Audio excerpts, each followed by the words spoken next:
दोस्तों आज हम देखेंगे गियासुद्दीन बलबन की कहानी, जिसने सुल्तान की पोजीशन को इतना स्ट्रांग कर दिया कि उसके बाद लोग सुल्तान की आंखों में आंखें डाल के देखने से भी डरने लग गए। तो पिछले एपिसोड में हमने देखा था सुल्ताना रजिया को और किस तरीके से उसके आजू बाजू जो 40 इक्तेदार होते हैं वो उसे बेरहमी से मार देते हैं 1240 इस ईयर में। उसको मारने के बाद अब इन 40 लोगों में झगड़ा लग जाता है कि किसको हम अगला सुल्तान बनाएंगे। वो चाहते थे कि वो कोई ऐसी कठपुतली हमें मिले जो हमसे पूछ के ही सारा काम करे, और ऐसी कठपुतली उनको मिल गई। इल्तुतमिश का और एक बेटा था, यानी सुल्ताना रजिया का और एक सौतेला भाई था, लेकिन वो एक कीप से हुआ था लड़का, एक प्रोस्टिट्यूट से हुआ था, इसलिए उसको समाज में ज्यादा कीमत नहीं थी। लेकिन इन 40 लोगों ने ऑब्जर्व किया कि ये जो बंदा है जिसका नाम था नसरुद्दीन मोहम्मद, वो पूरा दिन नमाज पढ़ने में, भगवान के काम में और कुरान की लाइन जिसे आयता कहते हैं, आयता लिखने में बिजी रहता था। दिन भर कैलीग्राफी करते रहता था, पूरा वो इस्लाम के अनुसार ही चलता था। तो उसमें वो बिजी रहता था, तो ये 40 लोगों के ऑर्डर्स चुपचाप वो फॉलो करने के लिए यस कह देता था। तो ऐसे नसरुद्दीन मोहम्मद को ये 40 लोग सुल्तान बना देते हैं, लेकिन ये पूरा का पूरा उनकी कठपुतली बन के रहता है, क्योंकि ये तो दिन भर इस्लाम के काम में बिजी रहता था और पूरा कंट्रोल ये 40s का होने लगा। लेकिन ये 40 लोग भी आपस में लड़ते रहते थे और बिजी भी रहते थे, तो पूरा काम दिल्ली का ठप हो रहा था और बाहर से अटैक आते जा रहे थे। राजपूत अटैक कर रहे थे, नॉर्थ वेस्ट से मंगोल अटैक कर रहे थे, तो ऐसा कोई तो चाहिए था जो कंट्रोल पूरा संभाल सके। और इसी वजह से इन 40 लोगों में से एक आदमी आता है और कंट्रोल लेने की कोशिश करता है, जिसका नाम था गियासुद्दीन बलबन। उसका ओरिजिनल नाम उलुग खान था, लेकिन लोग उसे गियासुद्दीन बलबन के नाम से जानते थे। अब गियासुद्दीन बलबन ने डायरेक्ट सुल्तान तो नहीं बना, लेकिन जो सुल्तान था नसरुद्दीन मोहम्मद, उससे अपनी बेटी की शादी करवाई और वो उसके डायरेक्ट रिलेशनशिप में आ गया। उसके बाद उसने एक पोस्ट निर्माण की जिसका नाम था नायाबे मामलिकात। सो ये जो नायाबे मामलिकात है, ये डायरेक्ट सुल्तान नहीं है, लेकिन एक पोजीशन है जो kind of deputy Sultan type थी। सो ये सेमी सुल्तान या डेप्यूटी सुल्तान टाइप पोजीशन से ये सारा काम संभालने लग गया। आगे ऑलमोस्ट 17-18 साल 1249 से लेके 1266 तक, ऐसे 17 से 18 साल ये क्या था, नायाब मामलिकात था और नायाब मामलिकात बनकर ही काम संभाल रहा था। अब ये जो 40 लोग थे बाकी के, उनको बहुत जेलसी होने लग गई, क्योंकि अब ये जो गियासुद्दीन बलबन है उसने सुल्तान को अपने जमाई भी बना लिया, उसकी रिलेशनशिप में भी आ गया और अब ये सारा दिल्ली का कंट्रोल भी संभाल रहा है और सुसाइडल पोजीशन भी इसने हाई कर दी। उसने अपनी एक बेटी की शादी सूफी सेंट बाबा फरीद से भी करवाई। इस तरीके से बलबन अब आ रहा है सेंट्रल पोजीशन में। लेकिन ये 40 लोग भी अभी चुप नहीं बैठेंगे। इन्होंने क्या किया, इन्होंने जो सुल्तान की माँ है उसके साथ और एक वजीर था इमाउद्दीन रेहान और कुछ लोकल आर्मी के लोगों के साथ मिलकर इसके खिलाफ कॉन्स्पिरेसी की, इसको मारने की साजिश बनाई। ये खबर लेकिन बलबन तक पहुंच गई। बलबन को जैसे ही पता चला कि ये लोग मेरी जान के पीछे है, वो दिल्ली से निकला और चला गया हंसी करके गांव है हरियाणा में, वहां पर, और वहां पे जाके रिलैक्स बैठने लगा और बोला कि मुझे ये नायाब मामलिकत बनने का भी कोई शौक नहीं है, तुमको जो करना है वो करो। अब इमाउद्दीन रेहान को बनाया गया नायाब मामलिकत और वो काम संभालने लग गया। लेकिन 2 हफ्तों के अंदर उसे पता चल गया कि ये काम संभालना कोई इजी टास्क नहीं है, क्योंकि ये 40 लोग रोज आकर उसे ऑर्डर देते थे, ये करो वो करो, सबकी ऑर्डर्स ऑपोजिट रहती थी। और ये इमाउद्दीन रेहान जो बना था नायब मामलिकात, तो एकदम फ्रस्ट्रेट हो गया। वो खुद चल कर गया फिर बलबन के पास और बलबन को कहा, मेरे से गलती हो गई, आप ही परफेक्ट हकदार हो नायब मामलिकात के, आप ही काम संभालो। तो अब बलबन वापस आ गया और फिर से नायब मामलिकात की पोजीशन संभालने लग गया, जो अगली उसने 17-18 साल तक का 1266 तक वो संभाली। अब ये जो 17-18 साल जो उसने नायब मामलिकात बनकर संभाली, उसमें से बहुत सारे काम करने थे, एग्रेसिव काम करने थे, लेकिन वो कर नहीं पा रहा था क्योंकि मेन सुल्तान था नसरुद्दीन मोहम्मद। फॉर एग्जाम्पल, तब के मेवात के किसान बहुत अटैक करते थे दिल्ली के ऊपर। सारे हिंदू जाट किसान थे, वो अटैक करते थे कंटिन्यूसली दिल्ली सल्तनत के ऊपर। तो अब बलबन ने सोचा मैं इनको सबक सिखाऊंगा, और सबक सिखाने के लिए उसने बड़ी आर्मी जमा की और वो आर्मी को लेके उसने सोचा कि ये मेवाती किसानों पर, जो हिंदू जाट है, उनके ऊपर मैं अटैक करूंगा और इनको खत्म करूंगा। लेकिन नसरुद्दीन मोहम्मद ने उसे रोक लिया और कहा कि इस्लाम में वायलेंस अलाउड नहीं है, तो तू ज्यादा वायलेंस मत कर। तो इस तरीके से बलबन को रुक जाना पड़ता है। लेकिन बलबन इंतजार करता रहा और 1266 में उसकी पेशेंस का उसको फल मिला। 1266 में नसरुद्दीन मोहम्मद की डेथ हो जाती है और उसके बाद सुल्तान बनता है गियासुद्दीन बलबन। अब जैसे ही वो सुल्तान बनता है, वो कुछ चीजें ऐसे करता है कि दिल्ली सल्तनत का चेहरा चेंज हो जाता है। सबसे पहले वो क्या करता है, एक टाइटल लेता है जिसका नाम था जिल्ले इलाही। तो जिल्ले इलाही इस टाइटल का मतलब है shadow of God on earth. तो ऊपर वाले की छाया है पृथ्वी के ऊपर, कौन, सुल्तान, और उसका रिस्पेक्ट करना, उसको ओबे करना बहुत ही जरूरी है। उसके बाद वो कोर्ट जो है उसको इतना लैविश बना देता है, इतना पंपस बना देता है कि पूरे एशिया का ये सबसे लैविश और पैम्पस पोर्ट बन जाता है। उसके बाद वो कोर्ट में फॉलो करने के लिए कुछ रूल्स बनाता है। रूल्स ऐसे होते हैं कि कोर्ट में बैठेगा कौन, सिर्फ बलबन, बाकी सब लोग खड़े रहेंगे। अच्छे कपड़े ड्रेस पहन के आएगा कौन, बलबन, बाकी सब लोग कोई ग्रीन कलर का गंदा सा यूनिफॉर्म दे देता है और वो सब लोग खड़े रहेंगे। दूसरी बात, अगर किसी ने सुल्तान की आंखों में आंखें डाल के देखी तो उसकी आंखें निकाल ली जाएगी। अगर उसके सामने ऊपर मुंह करके बोला तो उसकी जबान काट दी जाएगी। उसके सामने सर झुका के खड़े नहीं रहे तो सर काट दिया जाएगा। ऐसे खतरनाक रूल्स बनाए थे गियासुद्दीन बलबन के टाइम पर। इतना ही नहीं, उसने सिजदा और पाइबोस ये दो सिस्टम बनाई। सिजदा क्या होता है, जब सुल्तान आएगा तो उसके सामने पूरा सा लेट जाना है और उसके पैर पकड़ लेने हैं, और पाइबोस यानी उसके पैर को किस करना है।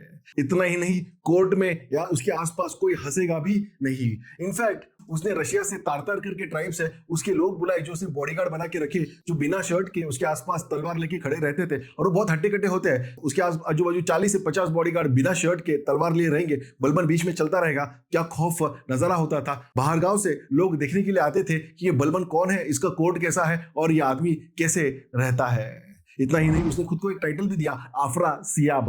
आफरासियाब एक पर्शियन टाइटल है जो उधर के लोकल गॉड का टाइटल था। जैसे हमारे यहाँ पे बजरंगबली है, वैसे वहां पे आफरासियाब था, उसने खुद को टाइटल दे दिया आफरासियाब। इतना ही नहीं, अब वो जब कोर्ट में बैठता था, बाकी लोग खड़े रहते थे, वो कोर्ट में डायरेक्टली किसी से बात नहीं करता था, डायरेक्ट किसी को ऑर्डर नहीं देता था। क्यों? क्योंकि बड़े लोग डायरेक्टली छोटे लोगों से बात नहीं करते थे। उसके बीच में एक आदमी रखा था, तो अगर बलबन को उन 40 इख्तियारों को कुछ कहना है तो वो उस बीच में जो आदमी रखा है उसको कहेगा, वो जाकर उनको कहेगा 40 इख्तियारों को। अगर 40 इख्तियारों को कुछ बलबन को कहना है तो वो आके इस आदमी को कहेंगे और ये आगे जाकर बलबन को कहेगा। आज भी एक्चुअली पार्लियामेंट में वैसी सिस्टम है। President technically is a part of the parliament, लेकिन प्रेसिडेंट कभी भी पार्लियामेंट में नहीं बैठता। उसको अगर कुछ कहना है तो किसको कहता है? स्पीकर को कहता है, जो बीच का आदमी होता है स्पीकर को कहता है। स्पीकर जाके पार्लियामेंट्रियन को कहते हैं, और पार्लियामेंट्रियन का जो भी डिस्कशन होता है उसका रिपोर्ट एवरी डे रात को किसको पहुंच जाता है? प्रेसिडेंट को पहुंच जाता है। इस तरीके से वो सिस्टम जो बलबन ने तभी निकाला था वो आज भी इनडायरेक्टली फॉलो हो रहा है।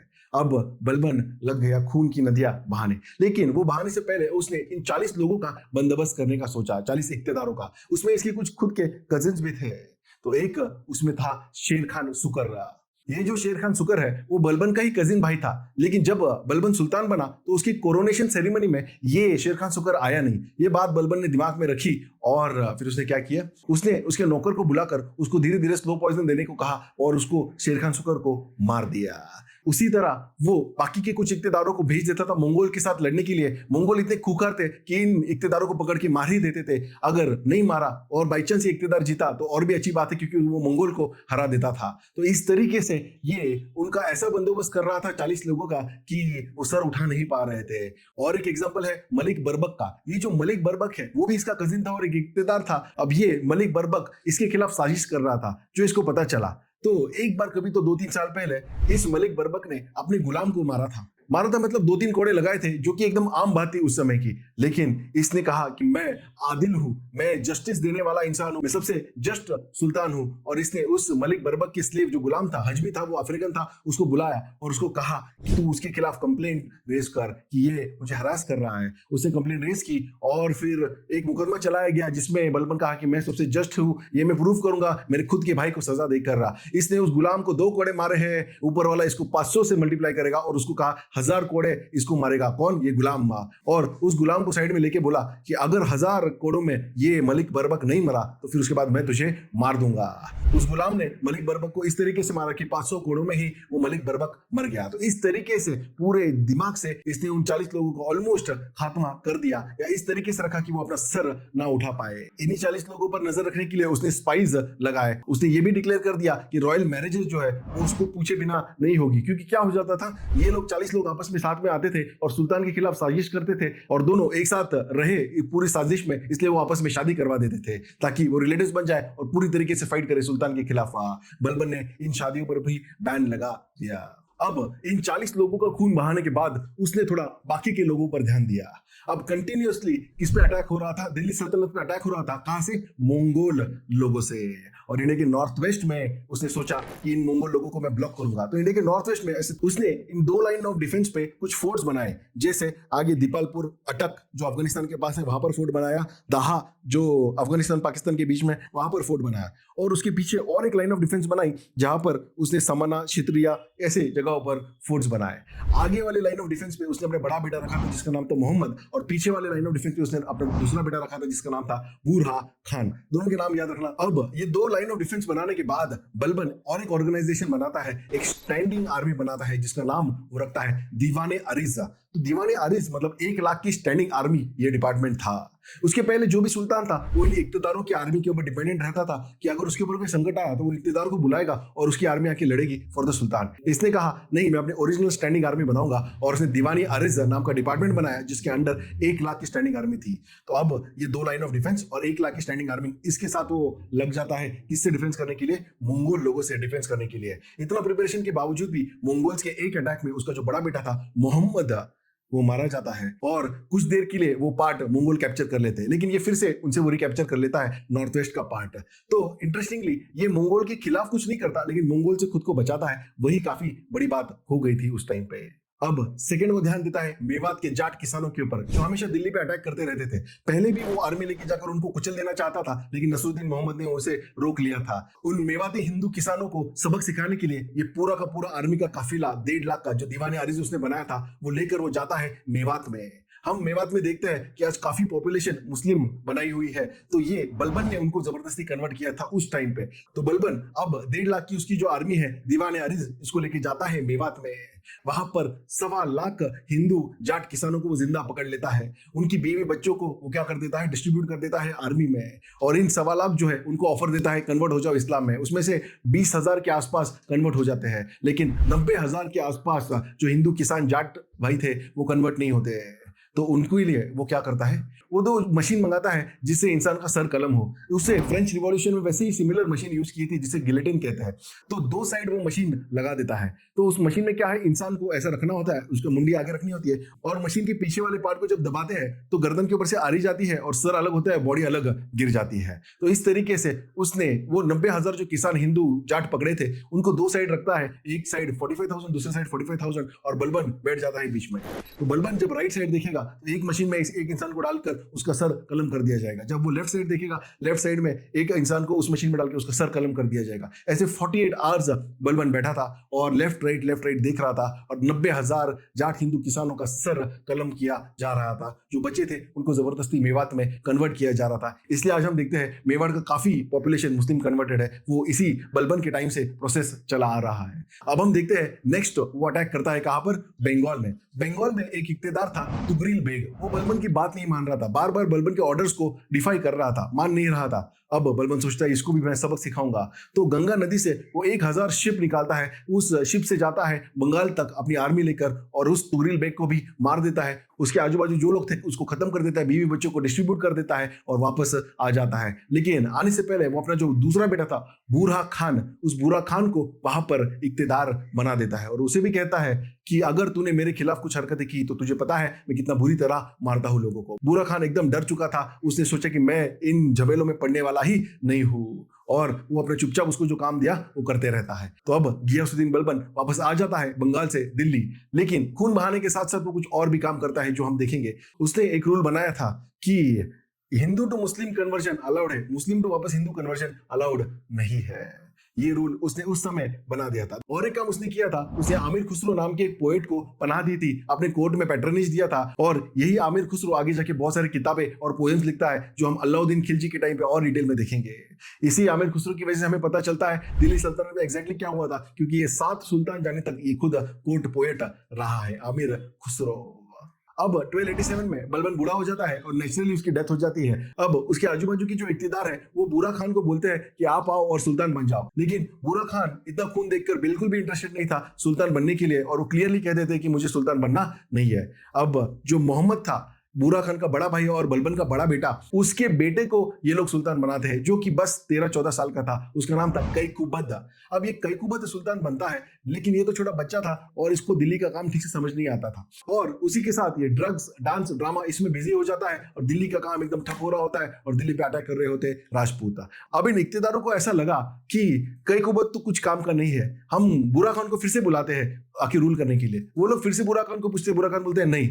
अब ये इख्तियार ऐसा सोचते सोचते हैं कि बुरा खान का एक बेटा था कई खुसरो, हम उसको सुल्तान बना देते हैं। तो ये 40 लोग कई कुबत को मार देते हैं और कई खुसरो को सुल्तान बना देते हैं। उन 40 इख्तियारों को ऐसा लगा कि अगर दिल्ली के ऊपर कोई संकट आया तो अपने बेटे को बचाने के लिए तो बुरा खान आएगा और दिल्ली को सेव करेगा, इसलिए उन्होंने कई खुसरो को सुल्तान बनाया। लेकिन कई खुसरो उससे भी छोटा था कई कुबत से, वो बस 11 साल का था और इतनी कम उम्र में उसको डांस, ड्रामा, ड्रग्स का शौक लग जाता है। ड्रग्स के ओवरडोज से उसकी आधी बॉडी पैरालाइज हो जाती है और उसकी डेथ हो जाती है। ऐसे समय में दिल्ली का काम संभालने के लिए कोई तो चाहिए था। बुरा खान आ नहीं रहा था, तो इन्हीं 40 लोगों में से एक आकर दिल्ली का तख्त संभालता है, या रादर उसको कैप्चर करता है। उसका नाम था जलालुद्दीन खिलजी। और इसी के साथ शुरू होती है खिलजियों की कहानी। तो खिलजियों के पहले हमने देखा है अभी बलबन को, उससे पहले हमने देखा नसरुद्दीन मोहम्मद को, उसके पहले देखा हमने सुल्ताना रजिया को, और उसके पहले इल्तुतमिश को। तो इस तरीके से ये कहानी चली आ रही है दिल्ली सल्तनत की, जिसमें हम पहुंचे अभी तक बलबन की डेथ के पास